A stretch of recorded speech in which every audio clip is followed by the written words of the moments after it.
Alors après une intro claquée au sol, on avait aussi fail le micro, donc ça c'est parfait hein.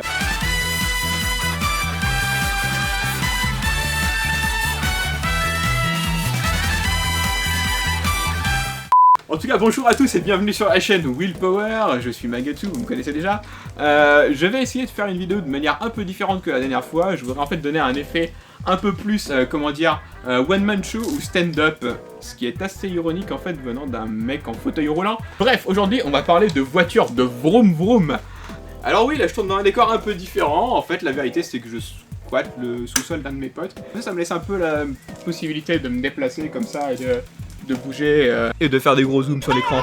Bien souvent, la plupart des gens qui ont une voiture, ils ont envie de rouler avec un truc qui est pas trop mal quoi. Bon, sans forcément avoir une Lamborghini Aventador ou une Bugatti Chiron, bah on n'a pas forcément envie de rouler avec un pot de yaourt quoi. Un homme part de Paris et va à Moscou, sachant qu'il roule en moyenne à 72 km/h sur du plat et à 62 km/h en montée. Quand arrivera-t-il à Moscou? Jamais. Pourquoi? Parce qu'il conduit qu'une Lada. Il est fort ce con. J'ai souvent remarqué qu'il y avait pas mal d'archétypes en fait qu'on peut remarquer pour les gens qui possèdent une voiture. Genre on a les trentenaires et quarantenaires avec des enfants qui roulent en monospace ou en voiture familiale. On a les cinquantenaires qui ont plus d'enfants à charge et qui roulent en crossover. Et on a par exemple aussi le célibataire endurci qui a plutôt bien réussi sa carrière qui va rouler en coupé sport.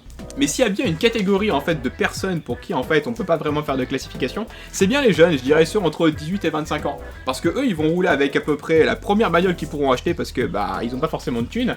Et en plus de ça, il y a généralement un attachement quoi à ces voitures là, comparé aux gens qui ont plus facilement la possibilité de changer de voiture. Et du coup les jeunes en fait ont un attachement inversement proportionnel au prix de leur premier véhicule. Mais qu'est-ce que t'en sais parce que t'es handicapé, tu peux pas conduire? Eh ben si! On en est donc au but de cette vidéo. Maintenant, bah je vais aller vous montrer mon véhicule. Super bien. Pour ça, faut aller à l'extérieur. Esclave! Caméra! Oh ta gueule. Voilà! Ouais bah c'est un partenaire quoi. Quoi? Comment ça, c'est un partenaire? Quoi? Genre? Bah ouvre-le, qu'on voit ce qu'il y a dedans, comment c'est fait. Ok!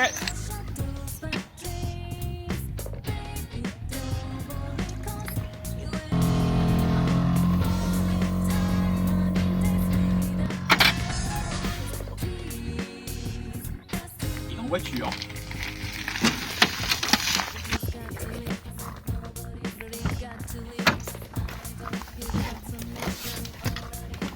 Donc là on se trouve en fait un peu devant le tableau de bord d'un putain de la 380 en fait hein. En gros là Elon Musk et sa Tesla ils peuvent aller se rhabiller hein, si vous préférez. Donc on va commencer par parler du joystick hein, qui donc sert à piloter. Soyez pas jaloux, c'est véritablement l'avion.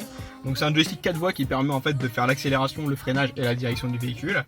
Et là après sur le côté on a en fait toutes les commandes déportées hein, pour que je puisse accéder aux fonctions on va dire auxiliaires avec mes petites pattes de T-Rex quoi. Donc là on est limite aux commandes en fait d'un avion de ligne et on peut limite mettre le CD de Richard Wagner. Ouais alors calme-toi, hein, c'était des hélicoptères dans Apocalypse Now, pas des avions. NANI?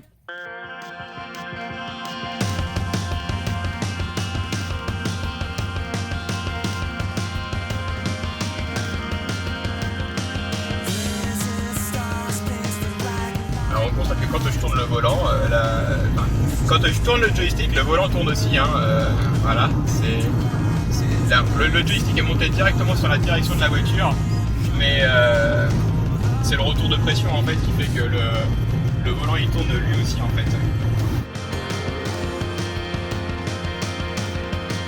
Ce qu'il faut savoir c'est que cet équipement là, donc le joystick qui est donc hydraulique, il n'y a qu'un seul équipementier en France qui le pose et qui l'a homologué. Et quand tout à l'heure je disais à Elon Musk de se rhabiller avec sa Tesla, c'est parce qu'en fait rien que le joystick en lui-même, hein, je parle du joystick, c'est coûte le prix d'une Tesla, voilà.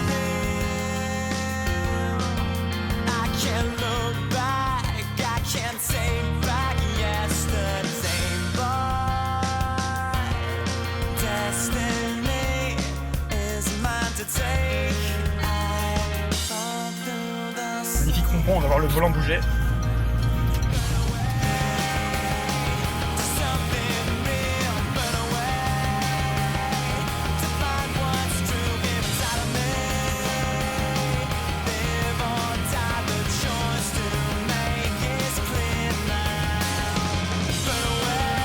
voilà, alors cette vidéo elle avait 3 buts principaux.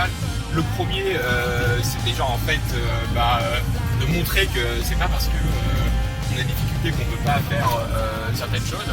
Le deuxième c'est qu'on pourra pas fermer la gueule à tous les rageux qui disent que les handicapés sont capables de rien faire. Et la troisième c'est si jamais vous êtes un peu dans cette situation là, que vous avez un handicap ou quoi que ce soit et que vous pensez que vous n'êtes pas capable de faire telle ou telle chose, regardez, ce truc complètement ouf, et moi je peux le faire. Alors oui c'est compliqué, ça demande de bosser un peu, mais on arrive avec un peu d'effort. Donc voilà, c'était Magetsu pour la chaîne Willpower. Peace out.